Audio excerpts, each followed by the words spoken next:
Given g is equal to 3 to the power x, given g of x is equal to 3 to the power x, write down the equation of the inverse of g in the form y is equal to, for the inverse of g,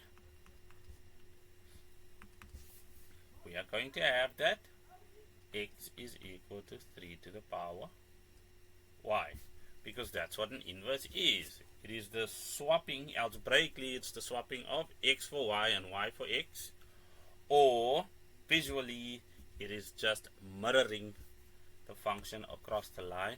Y is equal to x, which we should get into at some point. But for now, we are just going to take this equation and write it in logarithmic form, because that's what is required to get it into the form y is equal to. So remember, the answer to a log is an exponent, and the exponent is y, and that'll be equal to, well, log, or the base remains the base, and the answer to the exponential equation becomes the argument in the logarithmic form. So there we have it. Y is equal to log base 3 of x. So the point P, 6 and 11, lies on h of x is equal to 3 to the power x minus 4 plus 2. The graph of h is translated to form g. Write down the coordinates of the image of P on G. What does that all even mean? What we note is that it is possible to take g of x and manipulate it such that it becomes h of x. Quite simply, we'll do that, and then this g looks exactly like h. But what's the question asking? It's asking us to take point P, which lies on h, and tell us where this point P would have been if it was on G, the image of G. Think of it like a shadow, the shadow of G, or the imprint of G, where G would have been.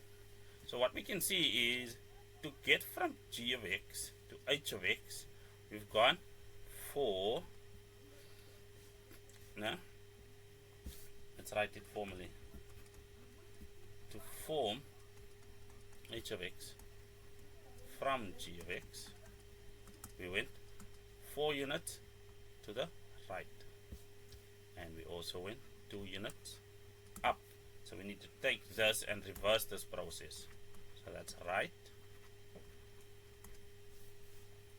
which is minus 4,